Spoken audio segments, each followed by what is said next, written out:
നമ്മുടെ ജീവിതയാത്രയിൽ നമ്മൾ അനേകം മനുഷ്യരെ കണ്ടുമുട്ടാറുണ്ട്. ചിലർ നമുക്ക് വലിയ പ്രചോദനമാകുമ്പോൾ മറ്റു ചിലർ നമ്മുടെ പോസിറ്റീവ് എനർജി മുഴുവൻ ചോർത്തിക്കളയുന്നവരാണ്. ഒരു വ്യക്തിയുടെ നിലവാരം എന്ന് പറയുമ്പോൾ പലരും തെറ്റിദ്ധരിക്കുന്നത് അതവരുടെ സാമ്പത്തിക സ്ഥിതിയോ അവർ ധരിക്കുന്ന ബ്രാൻഡഡ് വസ്ത്രങ്ങളോ അവരുടെ ഉന്നത വിദ്യാഭ്യാസമോ ആണ് എന്നാണ്. സത്യം അതല്ല.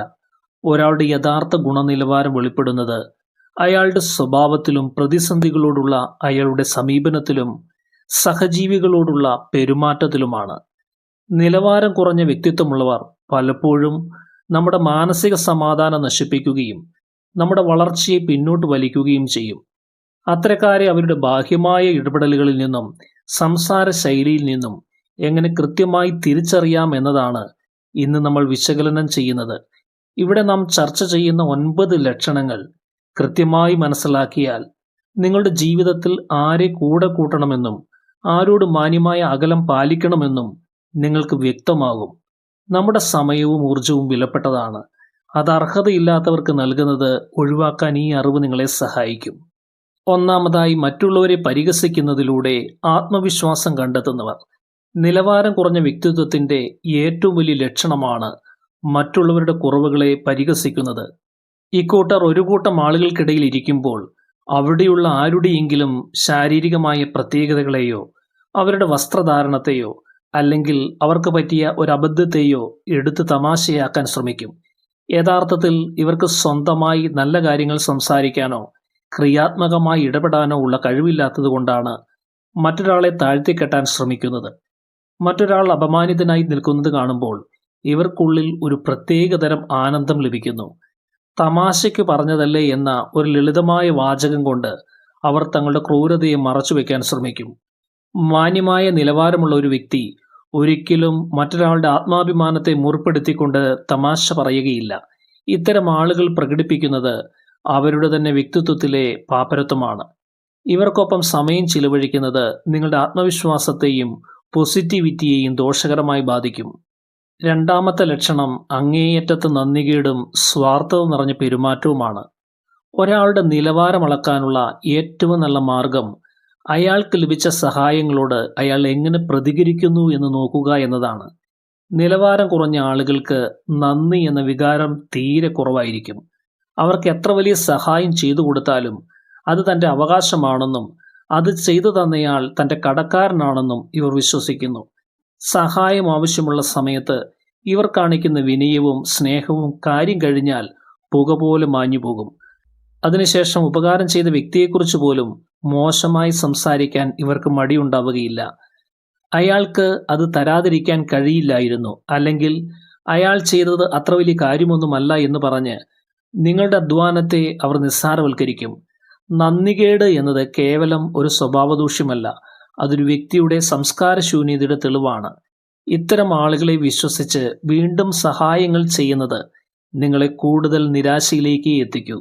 മൂന്നാമത്തെ ലക്ഷണം അന്ധമായ അഹംഭാവവും താൻപോരിമയുമാണ്. എപ്പോഴും താൻ പറയുന്നതാണ് ലോകത്തിലെ ഏറ്റവും വലിയ സത്യമെന്നും താൻ ചെയ്യുന്നതാണ് ഏറ്റവും വലിയ ശരിയെന്നും വിശ്വസിക്കുന്നവരാണിവർ. മറ്റൊരാളുടെ അഭിപ്രായങ്ങളെ കേൾക്കാനോ അവരെ ബഹുമാനിക്കാനോ ഇവർ തയ്യാറാവുകയില്ല. ഒരു ചർച്ച നടക്കുമ്പോൾ മറ്റുള്ളവരുടെ വാക്കുകളെ ഇടയ്ക്ക് കയറി തടസ്സപ്പെടുത്തുന്നതും സ്വന്തം കാര്യങ്ങൾ മാത്രം ഉറക്കെ വിളിച്ചു പറയുന്നതും ഇവരുടെ രീതിയാണ്. തൻ്റെ അറിവില്ലായ്മ സമ്മതിക്കാൻ ഇവർക്ക് വലിയ പ്രയാസമായിരിക്കും. പണമോ പദവിയോ ലഭിച്ചാൽ അത് മറ്റുള്ളവരെ കാണിക്കാനും അവരെ അടക്കി ഭരിക്കാനും ഇവർ ശ്രമിക്കുന്നു. വിനയം എന്നത് നിലവാരമുള്ള മനുഷ്യരുടെ ലക്ഷണമാണ്. എന്നാൽ ഇവർക്ക് അഹങ്കാരം എന്നത് ഒരു കവചമാണ്. താൻ മറ്റുള്ളവരെക്കാൾ മുകളിലാണ് എന്ന് കാണിക്കാൻ അവർ കാണിക്കുന്ന പരാക്രമങ്ങൾ യഥാർത്ഥത്തിൽ അവരുടെ ഉള്ളിലെ അപകർഷതാബോധത്തെയാണ് സൂചിപ്പിക്കുന്നത്. ഇത്തരം ആളുകളുമായി സംവാദം പലപ്പോഴും അർത്ഥശൂന്യവും മാനസികമായി തളർത്തുന്നതുമായിരിക്കും. നാലാമത്തെ ലക്ഷണം ഗോസിപ്പുകളോടുള്ള അമിതമായ താല്പര്യമാണ്. മറ്റുള്ളവരുടെ വ്യക്തിജീവിതത്തെക്കുറിച്ചും അവരുടെ വീഴ്ചകളെക്കുറിച്ചും സംസാരിക്കാൻ ഇവർക്ക് 100 നാവായിരിക്കും. കൂടെയില്ലാത്ത ഒരാളെക്കുറിച്ച് അപവാദങ്ങൾ പ്രചരിപ്പിക്കുന്നത് ഇവർക്കൊരു ലഹരിയാണ്. സ്വന്തം ജീവിതത്തിലെ പ്രശ്നങ്ങളെ അഭിമുഖീകരിക്കുന്നതിന് പകരം മറ്റുള്ളവരുടെ സ്വകാര്യതയിലേക്ക് ഒളിഞ്ഞു നോക്കുന്നതിലാണ് ഇവർ ആനന്ദം കണ്ടെത്തുന്നത്. നിങ്ങൾ അറിഞ്ഞോ അയാളുടെ വീട്ടിലെ വിശേഷം എന്ന ചോദ്യത്തോടെ ഇവർ തുടങ്ങുന്ന സംസാരങ്ങൾ പലപ്പോഴും അസത്യങ്ങളോ അർത്ഥസത്യങ്ങളോ ആയിരിക്കും. ഒരു കാര്യം നിങ്ങൾ എപ്പോഴും ഓർക്കുക, നിങ്ങളുടെ മുന്നിൽ വെച്ച് മറ്റൊരാളെക്കുറിച്ച് മോശമായി പറയുന്ന വ്യക്തി നിങ്ങൾ അവിടെ നിന്ന് പോകുന്ന നിമിഷം മറ്റൊരാളുടെ മുന്നിൽ നിങ്ങളെക്കുറിച്ച് മോശമായി സംസാരിക്കും. ഗോസിപ്പുകൾ പറയുന്നതും അത് കേൾക്കാൻ താല്പര്യം കാണിക്കുന്നതും ഒരുപോലെ നിലവാരമില്ലാത്ത പ്രവൃത്തിയാണ്. ഇത് ബന്ധങ്ങളിൽ വലിയ വിള്ളലുകൾ ഉണ്ടാക്കുകയും സമൂഹത്തിൽ നെഗറ്റിവിറ്റി പടർത്തുകയും ചെയ്യുന്നു. 5-ാമത്തെ ലക്ഷണം പദവി കുറഞ്ഞവരോടുള്ള നിന്ദ്യമായ പെരുമാറ്റം. ഒരാളുടെ യഥാർത്ഥ മുഖം കാണണമെങ്കിൽ അയാൾ തന്നേക്കാൾ പദവിയിലോ സാമ്പത്തികത്തിലോ താഴെയുള്ളവരോട് എങ്ങനെ പെരുമാറുന്നു എന്ന് നിരീക്ഷിച്ചാൽ മതി. ഒരു റെസ്റ്റോറൻറ്റിലെ ജീവനക്കാരനോടോ വഴിയോര കച്ചവടക്കാരനോടോ അല്ലെങ്കിൽ തൻ്റെ വീട്ടിൽ ജോലിക്ക് വരുന്നവരോടോ അധികാരത്തോടെയും ബഹുമാനമില്ലാതെയും പെരുമാറുന്നവൻ എത്ര വലിയ പദവിയിലായാലും അയാൾ നിലവാരമില്ലാത്തവനാണ്. പണം നൽകുന്നുണ്ട് എന്ന കാരണത്താൽ മറ്റൊരാളെ അപമാനിക്കാൻ തനിക്ക് അവകാശമുണ്ടെന്ന് ഇവർ കരുതുന്നു. തന്നേക്കാൾ ഉയർന്ന പദവിയിലുള്ളവരുടെ മുന്നിൽ ഇവർ വിനീത വിധേയരായി നിൽക്കുകയും ദുർബലരെ കാണുമ്പോൾ അഹങ്കാരം കാണിക്കുകയും ചെയ്യുന്നത് ഇവരുടെ ഇരട്ടത്താപ്പാണ്. മാന്യതയും ബഹുമാനവും പദവി നോക്കി നൽകേണ്ടതല്ല, അതോരോ മനുഷ്യന്റെയും അവകാശമാണെന്ന ബോധം ഇവർക്കില്ല. ഇത്തരം പെരുമാറ്റങ്ങൾ ഒരു വ്യക്തിയുടെ ക്രൂരമായ മാനസികാവസ്ഥയെയാണ് വെളിപ്പെടുത്തുന്നത്. 6-ാമത്തെ ലക്ഷണം തെറ്റുകൾ സമ്മതിക്കാതിരിക്കലും കുറ്റപ്പെടുത്തൽ ശൈലിയുമാണ്. സ്വന്തം ജീവിതത്തിൽ സംഭവിക്കുന്ന എല്ലാ പരാജയങ്ങൾക്കും പ്രശ്നങ്ങൾക്കും മറ്റുള്ളവരെ കുറ്റപ്പെടുത്തുന്നത് ഇക്കൂട്ടരുടെ പ്രധാന രീതിയാണ്.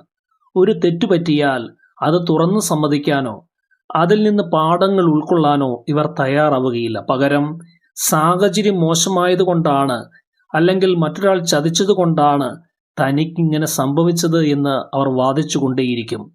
സ്വന്തം ഉത്തരവാദിത്വങ്ങളിൽ നിന്ന് ഒളിച്ചോടുന്ന ഇവർ എപ്പോഴും ഒരു ഇരയായി അഭിനയിക്കാൻ ശ്രമിക്കുന്നു. തൻ്റെ തെറ്റുകൾ ചൂണ്ടിക്കാണിക്കുന്നവരെ ഇവർ ശത്രുക്കളായി കാണും. ഉത്തരവാദിത്തങ്ങൾ ഏറ്റെടുക്കാൻ ധൈര്യമില്ലാത്തവർക്ക് ജീവിതത്തിൽ ഒരിക്കലും വ്യക്തിത്വ വികസനം സാധ്യമാവുകയില്ല. ഇവരുടെ കൂടെ നിന്നാൽ ഇവരുടെ തെറ്റുകൾക്കും നിങ്ങൾ ശിക്ഷ അനുഭവിക്കേണ്ടി വന്നേക്കാം. 7-ാമത്തെ ലക്ഷണം സഹാനുഭൂതിയുടെയും മനുഷ്യത്വത്തിൻ്റെയും അഭാവമാണ്. മറ്റൊരു മനുഷ്യന്റെ വേദന മനസ്സിലാക്കാനോ അവരുമായി വൈകാരികമായി ഐക്യപ്പെടാനോ ഇവർക്ക് കഴിയുകയില്ല. ഒരാൾ കഷ്ടപ്പെടുന്നത് കണ്ടാൽ അതിൽ വിഷമിക്കുന്നതിനു പകരം അതിനെ യുക്തിവാദങ്ങൾ കൊണ്ട് ന്യായീകരിക്കാനോ അല്ലെങ്കിൽ അത് അയാൾക്ക് കിട്ടേണ്ടതാണ് എന്ന് പറഞ്ഞ് പുച്ഛിക്കാനോ ആണ് ഇവർ മുതിരുക. സ്വാർത്ഥത ഇവരുടെ ചിന്തകളെ പൂർണ്ണമായും കീഴ്പ്പെടുത്തിയിരിക്കും. ആപത്തിൽപ്പെട്ട ഒരാളെ സഹായിക്കുന്നതിനേക്കാൾ ഇവർക്ക് താല്പര്യം അത് നോക്കി നിൽക്കാനോ അല്ലെങ്കിൽ അതിൽ നിന്ന് എന്ത് ലാഭം കിട്ടുമെന്ന് ചിന്തിക്കാനോ ആയിരിക്കും. ഒരു വ്യക്തിയുടെ ഉന്നതമായ നിലവാരം എന്നത് മറ്റൊരാളുടെ കണ്ണുനീർ കാണുമ്പോൾ അലിയുന്ന മനസ്സാണ്. അതില്ലാത്തവർ കേവലം യന്ത്രങ്ങളെ പോലെയാണ്. ഇത്തരക്കാരുമായുള്ള ബന്ധം നിങ്ങൾക്കൊരിക്കലും വൈകാരികമായി പിന്തുണ നൽകുകയില്ല. 8-ാമത്തെ ലക്ഷണം വാഗ്ദാനങ്ങൾ ലംഘിക്കുന്നതും വിശ്വാസവഞ്ചനയുമാണ്. വാക്കുകൾക്ക് വില നൽകുന്നവരാണ് നിലവാരമുള്ള മനുഷ്യർ. എന്നാൽ നിലവാരം കുറഞ്ഞവർക്ക് വാഗ്ദാനങ്ങൾ എന്നത് ലംഘിക്കാനുള്ളതാണ്. തൻ്റെ ആവശ്യം നിറവേറ്റാൻ വേണ്ടി എന്ത് കള്ളവും പറയാനും എന്തുറപ്പ് നൽകുവാനും ഇവർ മടിക്കുകയില്ല. സമയം പാലിക്കുന്നതിലോ പറഞ്ഞ കാര്യങ്ങൾ കൃത്യമായി ചെയ്യുന്നതിലോ ഇവർക്ക് യാതൊരു ശുഷ്കാന്തിയും ഉണ്ടാവുകയില്ല. നിങ്ങളുടെ വിശ്വാസത്തെ ചൂഷണം ചെയ്യുകയും പിന്നീട് അത് മറന്നുപോയെന്നോ അല്ലെങ്കിൽ അങ്ങനെ പറഞ്ഞിട്ടില്ലെന്നോ വാദിച്ച് നിങ്ങളെ വഞ്ചിക്കുകയും ചെയ്യും. കള്ളം പറയുക എന്നത് ഇവരുടെ ഒരു ശീലമായിരിക്കും. വിശ്വസ്തതയില്ലാത്ത ഒരാളുമായുള്ള സൗഹൃദം ബിസിനസ്സിൽ വലിയ നഷ്ടങ്ങളിലേക്കും മാനസിക വിഷമങ്ങളിലേക്കും മാത്രമേ നയിക്കൂ. 9-ാമത്തെ ലക്ഷണം അസൂയയും വിദ്വേഷവും നിറഞ്ഞ മനസ്സാണ്. മറ്റൊരാളുടെ വിജയത്തെ അഭിനന്ദിക്കാൻ ഇവർക്കൊട്ടും കഴിയുകയില്ല. ആരെങ്കിലും ഒരു നേട്ടം കൈവരിച്ചാൽ അതിലെ സന്തോഷം കാണുന്നതിനു പകരം അത് എങ്ങനെ താഴെ ഇറക്കാം എന്നാണ് ഇവർ ചിന്തിക്കുക. അസൂയ മൂലം അവർ മറ്റുള്ളവരുടെ വിജയങ്ങളെ നിസ്സാരവൽക്കരിക്കും. അതൊക്കെ ഭാഗ്യം കൊണ്ടാണ്, അല്ലെങ്കിൽ അവൻ ഇതിനുവേണ്ടി വഴിവിട്ട കാര്യങ്ങൾ ചെയ്തിട്ടുണ്ട് എന്നിങ്ങനെ പറഞ്ഞ് ഇവർ വിഷം ചീറ്റുകയും ചെയ്യും. എപ്പോഴും മറ്റുള്ളവരുമായി താരതമ്യം ചെയ്ത് സ്വന്തം ജീവിതത്തിൽ അസംതൃപ്തി അനുഭവിക്കുന്നവരാണിവർ. മറ്റൊരാളുടെ വളർച്ചയിൽ സന്തോഷിക്കാൻ കഴിയാത്ത ഒരു മനസ്സ് വലിയൊരു ബാധ്യതയാണ്. ഇത്തരക്കാർ നിങ്ങളുടെ വളർച്ചയിൽ ഒരിക്കലും നിങ്ങളെ പിന്തുണയ്ക്കുകയില്ല എന്ന് മാത്രമല്ല, നിങ്ങളെ തകർക്കാൻ തക്കം പാർത്തിരിക്കുകയും ചെയ്യും. പ്രിയപ്പെട്ട സുഹൃത്തുക്കളെ, ഇവിടെ നാം ചർച്ച ചെയ്ത 9 ലക്ഷണങ്ങളും ഒരാളുടെ ബാഹ്യമായ ഇടപെടലുകളിൽ നിന്ന് നമുക്ക് എളുപ്പത്തിൽ മനസ്സിലാക്കാൻ സാധിക്കുന്ന അടയാളങ്ങളാണ്. മനുഷ്യർ എന്ന നിലയിൽ എല്ലാവർക്കും ചെറിയ കുറവുകൾ ഉണ്ടാകാം. എന്നാൽ ഈ ലക്ഷണങ്ങൾ ജീവിതത്തിന്റെ ഭാഗമാക്കി മാറ്റിയവരുമായി അടുക്കുന്നത് നമ്മുടെ ജീവിതത്തിന്റെ നിലവാരത്തെയും ബാധിക്കും. നമ്മുടെ ചുറ്റുമുള്ള 5 ആളുകളുടെ ശരാശരിയാണ് നമ്മൾ എന്ന് പറയാറുണ്ട്. അതുകൊണ്ട് പോസിറ്റീവായ ആത്മാഭിമാനമുള്ള, മറ്റുള്ളവരെ സ്നേഹിക്കുകയും ബഹുമാനിക്കുകയും ചെയ്യുന്ന മനുഷ്യരെ മാത്രം നമ്മുടെ അടുത്ത വൃത്തങ്ങളിൽ ഉൾപ്പെടുത്തുക. ഇത്തരക്കാരെ തിരിച്ചറിഞ്ഞ് അവരിൽ നിന്ന് മാന്യമായി അകലം പാലിക്കുന്നത് നിങ്ങളുടെ ആത്മവിശ്വാസത്തിനും മനസ്സമാധാനത്തിനും അത്യന്താപേക്ഷിതമാണ്. ഈ ചർച്ച നിങ്ങൾക്ക് ഉപകാരപ്പെട്ടു എന്ന് കരുതുന്നു. നല്ല മനുഷ്യരെ തിരിച്ചറിയാനും അവരോടൊപ്പം സഞ്ചരിക്കാനും നിങ്ങൾക്ക് സാധിക്കട്ടെ. എല്ലാ സ്നേഹിതർക്കും ഹൃദയം നിറഞ്ഞ നന്ദി.